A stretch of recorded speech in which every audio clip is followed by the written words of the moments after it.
ایک جنگل میں ایک چھوٹا سا گھر تھا جس میں ایک کوا اور چڑیا رہتے تھے۔ کوا اور چڑیا بہت اچھے دوست تھے۔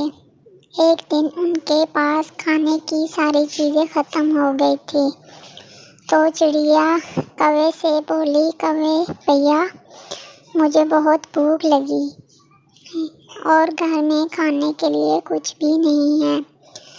کوے نے کہا، میری پیاری بہنا تم پریشان کیوں ہو رہی ہو؟ ہم دونوں جنگل جاتے ہیں، ضرور کچھ نہ کچھ کھانے کے لیے مل ہی جائے گا۔ پھر وہ دونوں کھانے کی تلاش میں جنگل میں چلے جاتے ہیں۔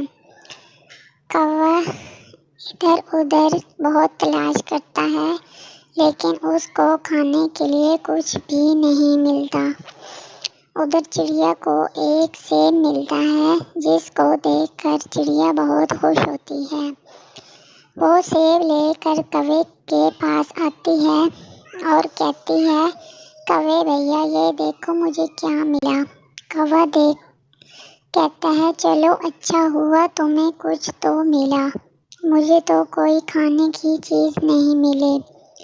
چڑیا کہتی ہے، کوے بھیا آپ پریشان نہ ہوں، یہ سیب آج کے کھانے میں ہم دونوں کے لیے کافی ہے۔ کوا کہتا ہے، نہیں چڑیا بہن، تم نے بہت مشکل سے کھانا تلاش کیا ہے اس لیے میں یہ نہیں کھا سکتا، میرا اس پر کوئی حق نہیں۔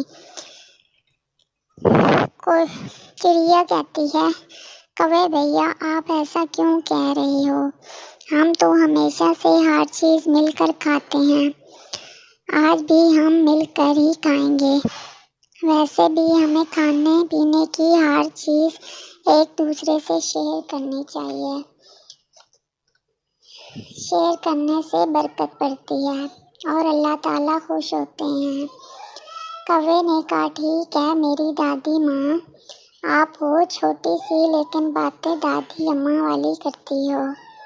پھر وہ دونوں گھر آتے ہیں اور مل کر کھانا کھاتے ہیں اور اللہ کا شکر ادا کرتے ہیں۔